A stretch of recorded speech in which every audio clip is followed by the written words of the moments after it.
Hello my dear students, welcome back to my YouTube channel. मेरे YouTube channel पर आप लोग का बहुत बहुत स्वागत है। डियर स्टूडेंट, मुझे उम्मीद है कि आप सभी लोगों ने अपना एलटी ग्रेड का जो सहायक अध्यापक का आवेदन फॉर्म अप्लाई किया जा रहा है उसको भर दिया होगा और आप लोग अपनी तैयारी भी अच्छे तरीके से कर रहे होंगे। तो आप लोगों के लिए मैंने देखिए इतिहास विषय का प्रैक्टिस सेट का सीरीज शुरू किया था और इस प्रैक्टिस सीरीज की हम लोगों ने 3 प्रैक्टिस सेट को कर लिया है। आज की क्लास में मैं उसी के आगे का यानी चौथा जो प्रैक्टिस सेट है उसको हल करवाऊंगा।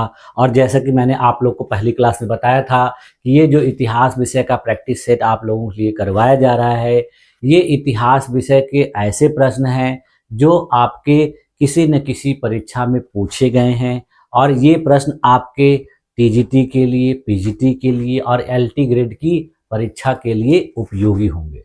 और इसमें अभी शुरुआत में मैंने आप लोग को कहा था कि मैं जो भी प्रश्न शामिल करूंगा वो प्रश्न सामान्य स्तर के होंगे और इन प्रश्नों को एक एक खंड के अनुसार मैं आप लोगों के लिए करवा रहा हूं, क्योंकि आगे की जो पहले की 3 क्लासेस हुई थी उसमें आप लोगों ने देखा था कि मैंने आप लोगों का जो कुछ भी क्वेश्चन प्रैक्टिस कराया था वो सब पाषाण काल से रिलेटेड था। अब पाषाण काल में तीनों जो भाग विभाजित किए गए हैं उनसे रिलेटेड था। आज की क्लास में हम लोग पाषाण काल के आगे के बारे में पढ़ेंगे और पाषाण काल के आगे जो है एक नई सभ्यता विकसित हुई थी और उस सभ्यता का नाम था सिंधु सभ्यता। ठीक है, तो सिंधु सभ्यता और हड़प्पा सभ्यता से रिलेटेड जो है क्वेश्चंस आज की क्लास में किए जाएंगे। ठीक है, तो चलिए आइए शुरू किया जाए आज की क्लास में सिंधु सभ्यता और हड़प्पा सभ्यता के महत्वपूर्ण प्रश्नों को। ठीक है, तो चलिए शुरू करते हैं। हाँ, चलिए शुरू किया जाए। तो देखिए आज हम लोगों को जो भी प्रश्न हल करने हैं वो प्रश्न आपके किससे संबंधित होंगे? सिंधु घाटी की सभ्यता से। आप लोग देखिए कहीं से भी तैयारी करिए, किसी भी किताब को पढ़िए, लेकिन एक बार इन क्लासेस को देख लिया करिए, जिससे क्या होगा कि आपकी तैयारी में और भी अच्छे तरीके से ये एक ऐड के आधार पे होगा, यानी कुछ नया जुड़ता जाएगा और आप लोग जो पढ़े लिखे रहेंगे तो उन प्रश्नों का अभ्यास भी होता रहेगा, जिससे क्या होगा कि आपको परीक्षा में प्रश्नों को हल करने में किसी भी प्रकार का कोई डाउट नहीं रहेगा, सारी चीज़ें एकदम क्लियर रहेंगी। ठीक है, चलिए शुरू करते हैं। तो देखिए आज का जो पहला प्रश्न है वो देखिए क्या है कि सिंधु घाटी सभ्यता की अवधि से रिलेटेड है। देखिए पहला प्रश्न क्या पूछा जा रहा है कि सिंधु घाटी सभ्यता का काल किस अवधि में माना जाता है, यानी सिंधु घाटी सभ्यता कब से कब तक जो है अपने देश में विस्तृत थी। ठीक है, तो इसमें देखिए दिया है 5000 से 4000 ईसा पूर्व, 3300 से 1300 ईसा पूर्व, 1000 से 500 ईसा पूर्व और 2000 से 1000 ईसा पूर्व। तो देखिए 5000 से 4000 ईसा पूर्व में सिंधु घाटी सभ्यता नहीं विकसित हुई थी। 1000 से 500 ईसा पूर्व में सिंधु घाटी सभ्यता नहीं बल्कि उस समय वैदिक सभ्यता चल रही थी, तो ये भी नहीं होगा। और 2000 से 1000 ईसा पूर्व ये भी नहीं होगा, क्योंकि 2000 ईसा पूर्व और 1000 ईसा पूर्व के दौरान जो है सिंधु घाटी सभ्यता का काल नहीं था। ठीक है, तो यानी इस क्वेश्चन का राइट ऑप्शन क्या हो जाएगा? 3300 से लेकर 1300 ईसा पूर्व, यानी यहाँ जो ऑप्शन दिए गए हैं उसके अनुसार यही होगा। कुछ स्रोतों में देखिए ये जो चीजें हैं कि सिंधु घाटी सभ्यता का जो काल था वो कब से कब तक था, तो आप लोगों को मिलता है कि 2500 बीसी से लेकर 1500 बीसी। ठीक है, तो ये जो आंकड़े हैं वो अलग अलग पुस्तकों में अलग अलग लेखकों के द्वारा इसी तरीके से दिए गए। तो ये जो आंकड़ा है ये आपका देखिए एनसीईआरटी की किताबों में दिया गया है, तो हम लोग को इसी को सही मानना है। तो देखिए ये क्या है? 3300 से 1300। तो इस क्वेश्चन का राइट ऑप्शन क्या हो जाएगा? Option number B. देखिए आंसर है बी। व्याख्या क्या है कि सिंधु घाटी सभ्यता को 3300 ईसा पूर्व से 1300 ईसा तक माना जाता है, जिसमें 2600 से 1900 ईसा पूर्व को इसका परिपक्व काल माना जाता है। यानी शुरुआत हो गई थी 3300 में, लेकिन पूरी तरह से विकसित हुई थी, जो मैच्योर हो गई थी, कब हुई थी? 2600 ईसा पूर्व में, और 1900 ईसा पूर्व तक ये बहुत मैच्योर थी। उसके बाद फिर धीरे धीरे इसकी अवनति होने लगी और धीरे धीरे इसका बाद में पतन हो गया। ठीक है, तो इस तरीके से इसका ये व्याख्या है। ठीक, अगला क्वेश्चन देखिए, सिंधु घाटी सभ्यता का प्रमुख नगर कौन सा था जहां एक किला और नगर का विभाजन स्पष्ट दिखता है, यानी जो साक्ष्य प्राप्त हुए हैं, जो खुदाई की गई है तो उसमें किला और नगर का साक्ष्य दिखता है, वो कहाँ पर है। तो यहाँ देखिए पहला ऑप्शन कालीबंगा, दूसरा हड़प्पा, तीसरा मोहनजोदड़ो और चौथा लोथल। तो देखिए किला और नगर का जो विभाजन किया गया था वो स्पष्ट रूप से खुदाई में मिलता है। कहाँ पर? कालीबंगन में नहीं, हड़प्पा में नहीं, बल्कि कहाँ पे मिलता है? मोहनजोदड़ो में, लोथल में भी नहीं। तो इस क्वेश्चन का देखिए राइट ऑप्शन क्या हो जाएगा? Option number C. देखिए आंसर क्या होगा? सी। व्याख्या क्या है कि मोहनजोदड़ो में ऊंचे स्थान पर किला था और उसके नीचे नगर बसा था, और यह नगर नियोजित तरीके से बसाया गया, जैसे तैसे नहीं, एकदम पूरे अच्छे तरीके से प्लानिंग किया था। ठीक, अगला खोज क्वेश्चन देखिए, इसमें दिया है हड़प्पा की खोज किसने और कब की थी। ठीक है, तो देखिए इसमें कभी कभी क्वेश्चन इस तरीके से पूछता है कि सिंधु घाटी सभ्यता की खोज किसने की। तो हड़प्पा और सिंधु घाटी सभ्यता हालांकि आसपास ही हैं, लेकिन इनकी खोज अलग अलग व्यक्तियों के द्वारा की गई थी और समय भी अलग अलग है। तो देखिए पहला ऑप्शन दिया है sir John Marshall 1901, Dayaram Sahni 1921, Rakhal Das Banerji 1922, Mortimer Wheeler 1931। ठीक है, तो देखिए हड़प्पा सभ्यता की जो खोज थी वो सर जॉन मार्शल के द्वारा नहीं की गई थी, मार्टिमर व्हीलर के द्वारा नहीं की गई थी, बल्कि किसके द्वारा की गई थी? दयाराम साहनी के द्वारा। और कब की गई थी? 1921 ईस्वी। और कहाँ पर की गई थी? तो वर्तमान पाकिस्तान के पंजाब प्रांत में जो है रावी नदी है, उसी के आसपास के क्षेत्र में इसको खुदाई के द्वारा ढूंढा गया था। ठीक है, तो इस क्वेश्चन का देखिए राइट ऑप्शन क्या हो जाएगा? Option number B.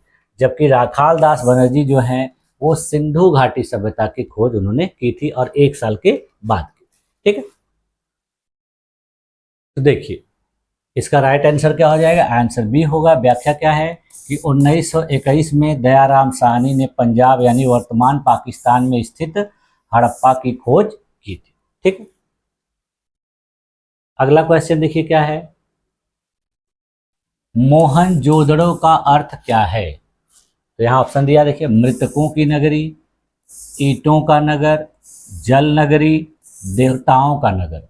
ठीक है, तो देखिए मोहनजोदड़ो का अर्थ जो है वो देवताओं का नगर नहीं, जल नगरी नहीं, ईंटों का नगर नहीं, बल्कि मृतकों का नगरी या मृतकों का टीला के नाम से जाना, यानी इसको नाम इस लिए दिया गया क्योंकि जब यहाँ पर खुदाई हुई थी तो बहुत सारे कब्रें प्राप्त हुई थी और वो कब्रें इतनी ज़्यादा संख्या में थी जिसके वजह से इसका नाम इस तरह से रखा गया।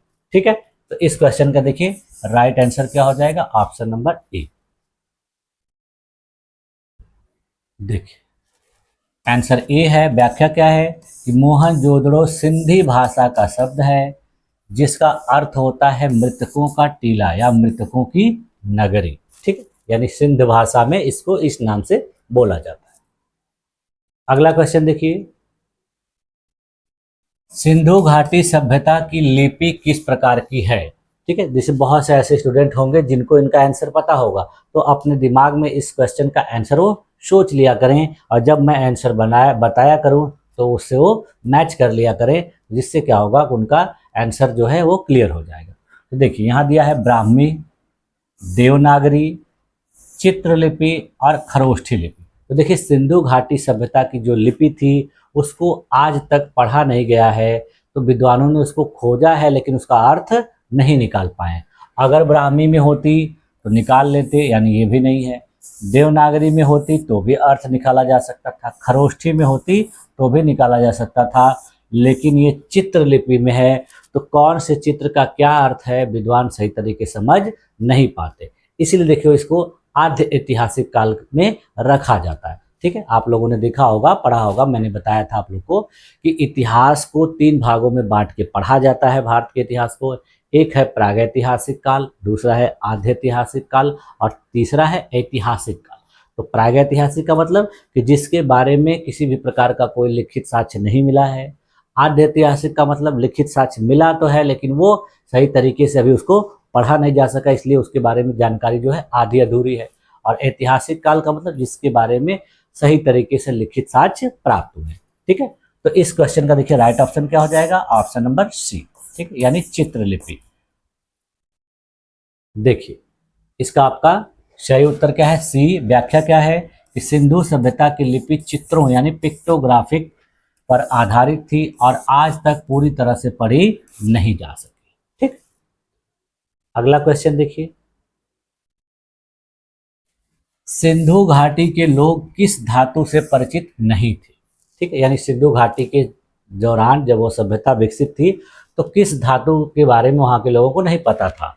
तो देखिए पहला दिया है तांबा, दूसरा दिया है कांसा, तीसरा दिया है लोहा, चौथा दिया है सोना। तो देखिए सिंधु घाटी सभ्यता के जो लोग थे वो तांबे से भी परिचित थे, कांसे से भी परिचित थे, सोने से भी परिचित थे, लेकिन लोहे से परिचित नहीं थे।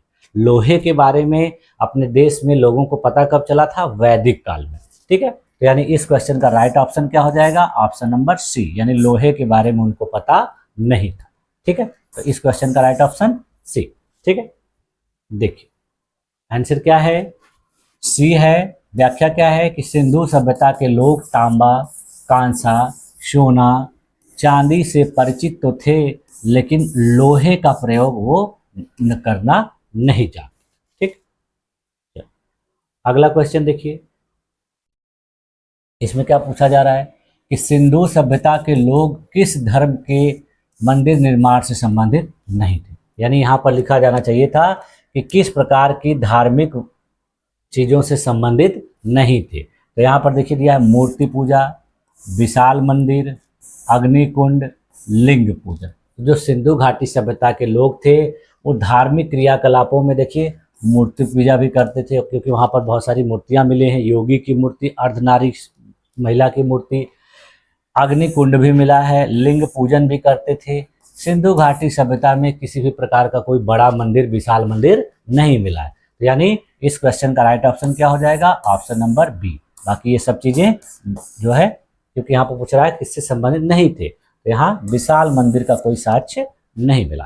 ठीक, तो देखिए इस क्वेश्चन का राइट ऑप्शन क्या हो जाएगा, बी। व्याख्या क्या है कि इस सभ्यता में कोई विशाल मंदिर नहीं मिला है, पूजा स्थलों के प्रमाण तो हैं पर मंदिर जैसी कोई संरचना नहीं दिखती। ठीक, अगला क्वेश्चन देखिए क्या है, क्वेश्चन नंबर 8, सिंधु सभ्यता की अर्थव्यवस्था किस पर आधारित थी। यानी उस समय की जो अर्थव्यवस्था थी वो किस चीज पर निर्भर थी, तो यहाँ पूछा जा रहा है। तो देखिए पहला ऑप्शन है कागज उद्योग, दूसरा है शिकार, तीसरा है व्यापार और कृषि, और चौथा है पशुपालन मात्र। तो देखिए कागज के बारे में इन लोगों को नहीं पता था। देखिए कागज का आविष्कार बहुत बाद में हुआ था और सबसे पहले चीन में हुआ था। शिकार करते थे लेकिन पूरी तरह से उस पर निर्भर नहीं थे। पशुपालन मात्र लिखा है, पशुपालन भी करते थे लेकिन मात्र पशुपालन नहीं करते थे, बल्कि इनका जो अर्थव्यवस्था था वो व्यापार और कृषि दोनों पर निर्भर, यानी व्यापार भी करते थे, अपने आस पड़ोस के जो देश थे उनसे व्यापार होता था और कृषि भी करते थे। यानी इस क्वेश्चन का राइट ऑप्शन क्या हो जाएगा, ऑप्शन नंबर सी। देखिए आंसर क्या होगा, सी। व्याख्या क्या है कि सिंधु घाटी सभ्यता की अर्थव्यवस्था कृषि पर, व्यापार पर और शिल्प पर आधारित थी। वे मेसोपोटामिया से भी व्यापार किया करते थे, यानी जो विदेशी व्यापार था वो भी यहाँ पर होता था। ठीक, अगला क्वेश्चन देखिए, सिंधु घाटी सभ्यता की जल निकासी व्यवस्था कैसी थी। यानी सिंधु घाटी सभ्यता में जल निकासी का, यानी घरों से जल को किस तरीके से बाहर, जो पानी इस्तेमाल करने के बाद होता था वो किस तरीके से बहाया जाता था, कैसे निकास होता था उसका। यहाँ दिया पहला अविकसित, दूसरा अनियोजित, तीसरा वैज्ञानिक और विकसित, चौथा वर्षा पर आधारित। तो देखिए जो सिंधु घाटी सभ्यता थी वहाँ जल निकासी की व्यवस्था अविकसित नहीं थी बल्कि विकसित थी, अनियोजित भी नहीं थी, वर्षा पर आधारित नहीं थी, बल्कि बेहतर तरीके से उन लोगों ने नालियों के माध्यम से घर के बाहर किनारे बनाकर और उसको एक सुरक्षित स्थान पर निकलने का तरीका ढूंढ के और उसको बनाया था। तो ठीक है, तो ये क्या होगा, वैज्ञानिक और विकसित तरीका होगा। ठीक है, तो इस क्वेश्चन का देखिए राइट ऑप्शन क्या हो जाएगा, ऑप्शन नंबर सी। देखिए आंसर क्या है, सी है, व्याख्या क्या होगा कि सिंधु सभ्यता की नगर योजनाओं में जल निकासी का शानदार और वैज्ञानिक रूप देखा गया है। ठीक, चलिए अगला क्वेश्चन देखिए, सिंधु सभ्यता का प्रमुख व्यवसाय कौन सा था, यानी सिंधु सभ्यता के लोगों का प्रमुख व्यवसाय क्या था। तो यहाँ दिया देखिए, पशुपालन, जौ और गेहूं की खेती, चावल की खेती, समुद्री मछली पालन। तो देखिए प्रमुख व्यवसाय पशुपालन नहीं था, चावल की खेती नहीं थी, समुद्री मछली पालन नहीं था, बल्कि जौ और गेहूं की खेती थी। यानी इस क्वेश्चन का राइट ऑप्शन क्या हो जाएगा, ऑप्शन नंबर बी। ठीक है, यानी ये लोग इन दो जो अनाज हैं इनकी खेती करते थे, कृषि करते थे। ठीक, देखिए आंसर क्या है, बी। व्याख्या क्या है कि सिंधु सभ्यता में गेहूं और जौ की खेती होती थी, चावल के प्रमाण बहुत सीमित है। ठीक, अगला देखिए, सिंधु घाटी में महान स्नानागार कहाँ पाया गया है। ठीक है, देखिए ऑप्शन दिया हड़प्पा, मोहनजोदड़ो, कालीबंगन, लोथल। तो सिंधु घाटी सभ्यता में देखिए महान स्नानागार जो है वो मोहनजोदड़ो में पाया गया, हड़प्पा में नहीं पाया गया है, कालीबंगा में नहीं पाया गया है, लोथल में नहीं पाया। तो यानी इस क्वेश्चन का राइट ऑप्शन क्या हो जाएगा, ऑप्शन नंबर बी। ठीक, देखिए आंसर बी है। व्याख्या क्या है कि मोहनजोदड़ो में 12 × 7 मीटर का ईंटों से बना जलकुंड पाया गया, यानी 12 मीटर लंबा, 7 मीटर चौड़ा, जिसे महान स्नानागार के नाम से जाना जाता है। और यह मोहनजोदड़ो की बहुत प्रसिद्ध संरचना इस समय मानी जाती है। देखिए, सिंधु सभ्यता के किस स्थल से बांसुरी बजाते हुए योगी की मुद्रा में मूर्ति मिली है, यानी सिंधु सभ्यता के इसमें से कौन से स्थल से योगी की मूर्ति प्राप्त हुई है। पहला ऑप्शन दिया देखिए हड़प्पा, दूसरा लोथल, तीसरा मोहनजोदड़ो, चौथा धौलावीरा। तो देखिए सिंधु घाटी सभ्यता से जो योगी की मूर्ति मिली है वो धौलावीरा से नहीं मिली है, हड़प्पा से नहीं मिली है, लोथल से नहीं मिली है, बल्कि कहाँ से मिली है, मोहनजोदड़ो से। यानी इस क्वेश्चन का राइट ऑप्शन क्या हो जाएगा, ऑप्शन नंबर सी। देखिए आंसर सी होगा। व्याख्या क्या है कि मोहनजोदड़ो से योगी मुद्रा में बैठी हुई पुरुष मूर्ति मिली है जो संभवतः पूजनीय देवता हो सकते हैं। ठीक, अगला देखिए, नृत्य करती बालिका की मूर्ति किस धातु की है, यानी जो डांसिंग फॉर्म में मूर्ति मिली है नृत्य करती हुई नृत्यांगना के रूप में, तो कुछ इतिहासकारों के द्वारा कहा जाता है कि वो एक बालिका की मूर्ति है, कुछ लोगों के द्वारा कहा जाता है कि नारी की मूर्ति है। तो वो मूर्ति कहाँ से मिली है या किस धातु की बनी है। यहाँ देखिए लिखा है तांबा, कांसा, मिट्टी, लोहा।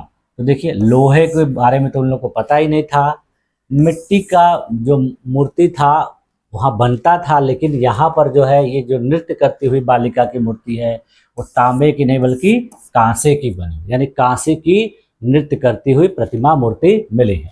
ठीक है, इस क्वेश्चन का राइट ऑप्शन क्या होगा, ऑप्शन नंबर बी। देखिए आंसर क्या है, बी। व्याख्या क्या है कि कांसे की बनी यह मूर्ति मोहनजोदड़ो से मिली है, यह विश्व प्रसिद्ध मूर्ति है जो कलात्मकता को दर्शाती है। ठीक,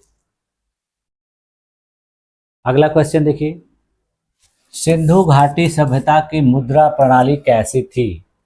तो यहाँ लिया देखिए धातु सिक्के आधारित, कागज मुद्रा आधारित, वस्तु विनिमय प्रणाली, बैंक नोट आधारित। तो देखिए जब बैंक नोट कहाँ से बनेगा, जब कागज ही नहीं पता था उन लोगों को, कागज मुद्रा आधारित भी नहीं होगा, धातु सिक्के आधारित भी नहीं, उन लोग को सिक्के ढालना नहीं आता था।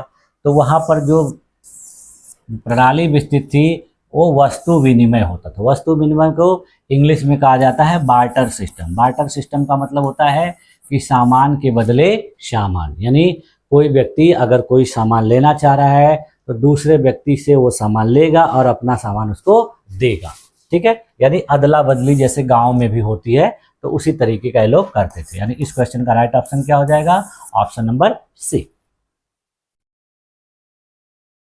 देखिए उत्तर क्या होगा, सी। व्याख्या क्या है कि इस सभ्यता में मुद्रा का प्रयोग नहीं हुआ, व्यापार वस्तुओं के आदान प्रदान पर आधारित।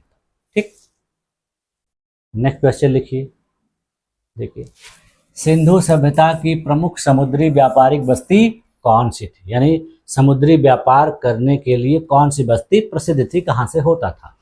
पहला दिया देखिए राखीगढ़ी, दूसरा लोथल, तीसरा ऑप्शन धौलावीरा और चौथा चन्हूदड़ो। तो देखिए, जो सिंधु घाटी सभ्यता की प्रमुख जो व्यापारिक बस्ती थी जहाँ से समुद्री व्यापार होता था, वो देखिए चन्हूदड़ो नहीं है, धौलावीरा नहीं है, बल्कि कौन सी है, लोथल। राखीगढ़ी भी नहीं, यानी इस क्वेश्चन का राइट ऑप्शन क्या हो जाएगा, ऑप्शन नंबर बी।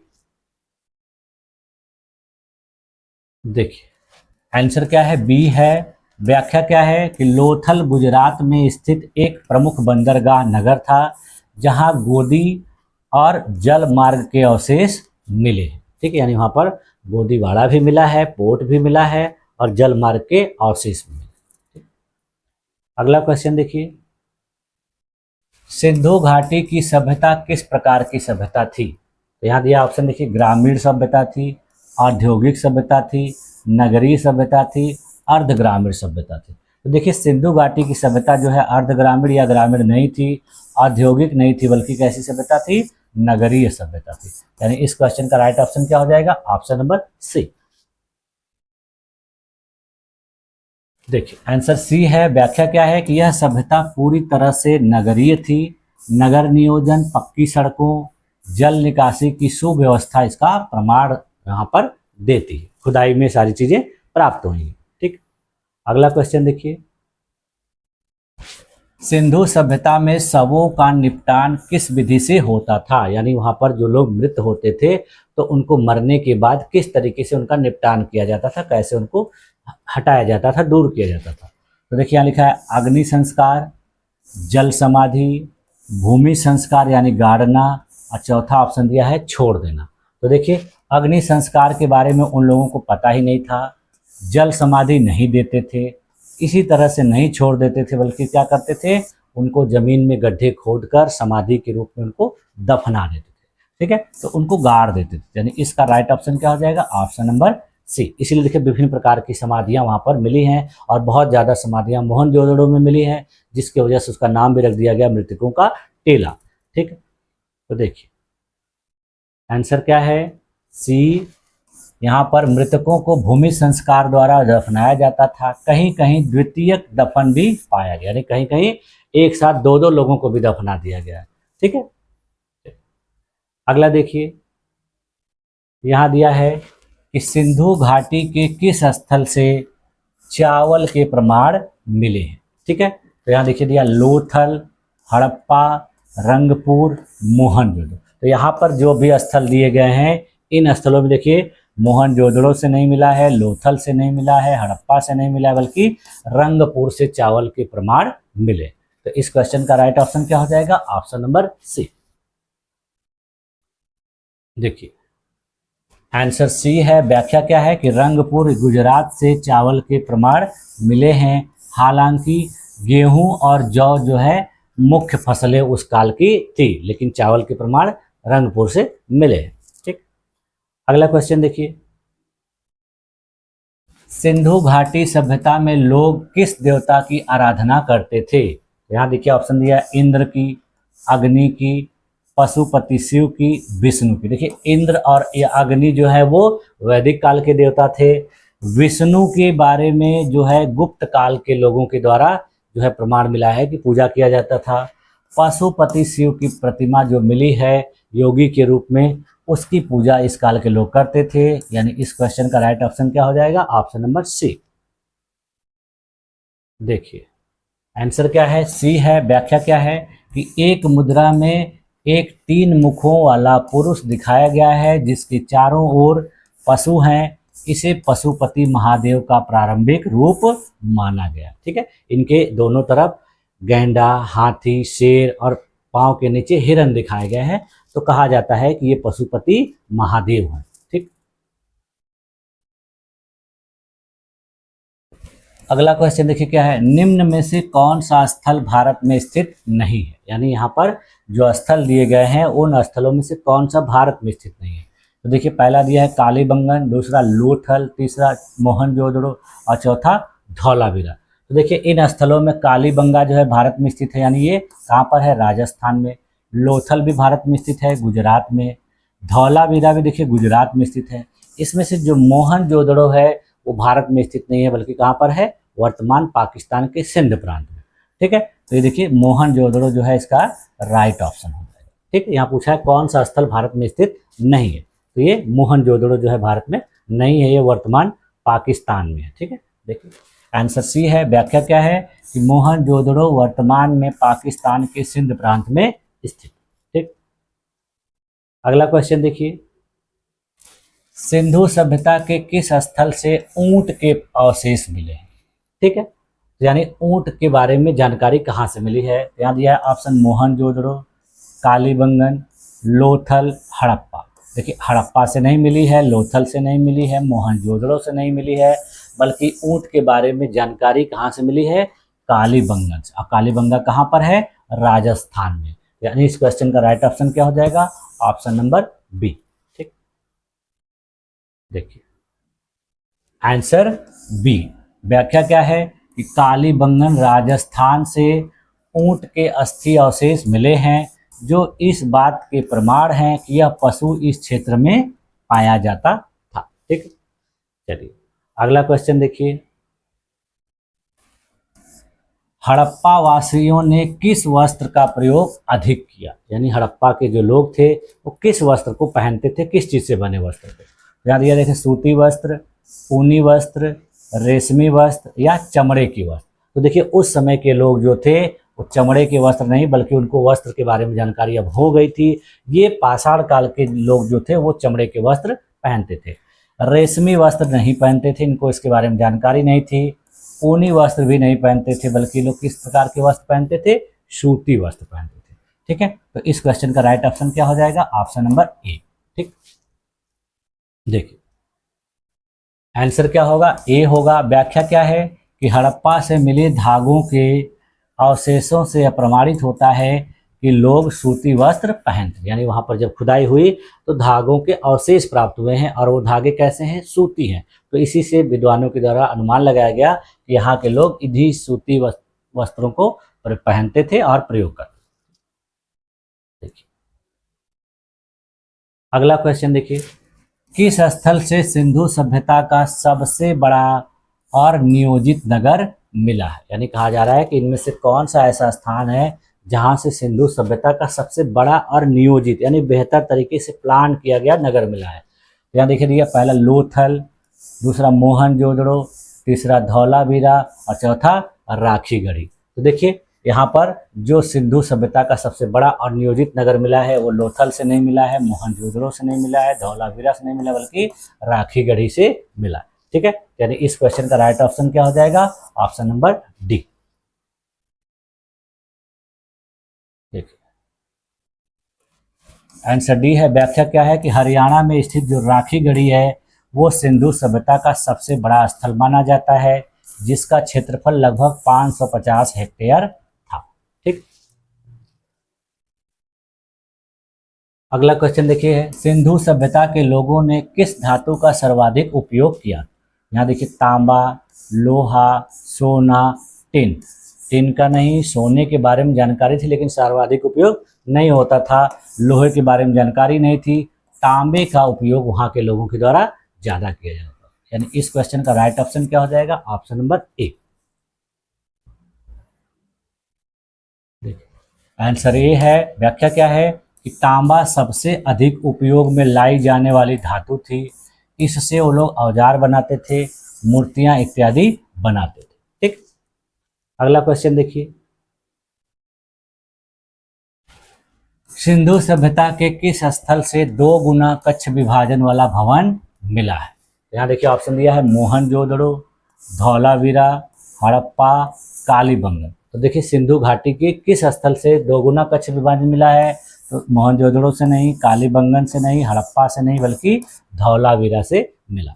ठीक है, तो यानी इस क्वेश्चन का राइट ऑप्शन क्या हो जाएगा, ऑप्शन नंबर बी। देखिए आंसर बी है। व्याख्या क्या है कि धौलावीरा गुजरात से तीन स्तरीय नगर व्यवस्था और दुगुना द्वार और भवन मिले हैं जो इस प्रकार की योजना का संकेत देते हैं। ठीक। अगला क्वेश्चन देखिए, सिंधु सभ्यता के किस स्थल से ईंटों की भट्ठी मिली, यानी ईंट पकाने की भट्ठी का साक्ष्य कहाँ से मिला है। यहाँ दिया देखिए कालीबंगन, चन्हूदड़ो, लोथल और रंगपुर। तो देखिए सिंधु घाटी सभ्यता में ईंट की भट्ठी का प्रमाण कालीबंगा से नहीं मिला है, लोथल से नहीं मिला है, रंगपुर से नहीं मिला है, बल्कि कहाँ से मिला है, चन्हूदड़ो से। यानी इस क्वेश्चन का राइट ऑप्शन क्या हो जाएगा, ऑप्शन नंबर बी। देखिए आंसर क्या है, बी है। व्याख्या क्या है कि चन्हूदड़ो यानी वर्तमान पाकिस्तान में स्थित था और यहाँ पर ईंट पकाने की भट्टियों का साक्ष्य मिला है और यह वहाँ की शिल्प कला का संकेत देता है। ठीक है। इसके अलावा चन्हूदड़ो से विभिन्न प्रकार के मनके भी मिले हैं, खिलौने भी मिले हैं। तो ये चीज़ जो है वहाँ पर बहुत इसके लिए जाना जाता था, प्रसिद्ध था। अगला देखिए, सिंधु घाटी सभ्यता के नगर किस प्रकार से निर्मित थे। तो यहाँ ऑप्शन दिया है अनियमित बस्तियाँ, घुमावदार गलियाँ, ग्रिड प्रणाली में नियोजित, पर्वतीय संरचना। देखिए वहाँ के जो नगर थे वो सुव्यवस्थित तरीके से थे, अनियमित नहीं थे, घुमावदार गलियाँ नहीं थी, पर्वतीय संरचना नहीं थी, बल्कि ग्रिड प्रणाली में थे। यानी चौराहे होते थे, फिर यहाँ से चारों तरफ रास्ते गए होते थे। तो ये पूरे व्यवस्थित तरीके से बनाए गए थे और हर जगह कॉलोनी के रूप में घरों को एक दिशा से ऐसे तरीके से बनाया गया था और ये व्यवस्थित तरीके से बने थे। ठीक है। तो यहाँ पर इस तरीके से ये व्यवस्थित रूप से बने थे। तो ये कैसे थे, ग्रिड प्रणाली में नियोजित तरीके से। यानी इस क्वेश्चन का राइट ऑप्शन क्या हो जाएगा, ऑप्शन नंबर सी। ठीक। देखिए आंसर क्या है, सी है। व्याख्या क्या है कि सड़कों का निर्माण एक दूसरे को समकोण पर काटते हुए किया गया था जो ग्रिड प्लानिंग को दर्शाता है। ठीक। अगला क्वेश्चन देखिए, सिंधु सभ्यता में अग्नि कुंड कहाँ मिला है, यानी पूजा करने का प्रमाण जो है, यज्ञ करने का प्रमाण कहाँ से मिला है।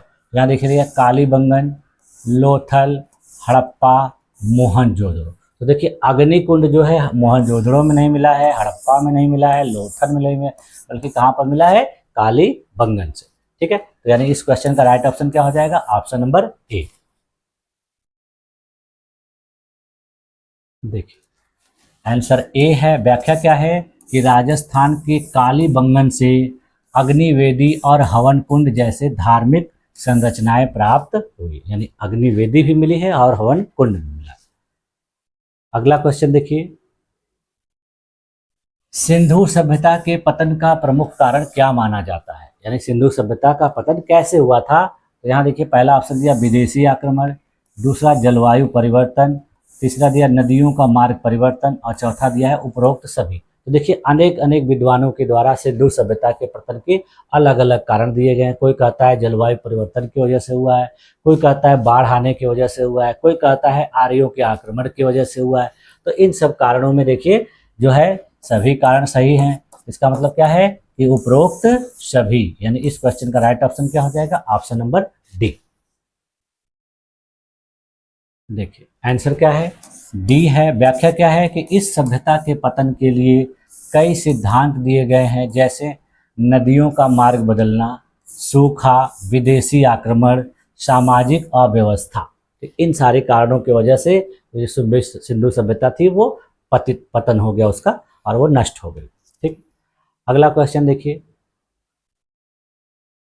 सिंधु सभ्यता का ऐसा कौन सा स्थल है जहां पर बंदरगाह के प्रमाण मिले, यानी कौन सा ऐसा स्थल है जहां पर बंदरगाह मिला है।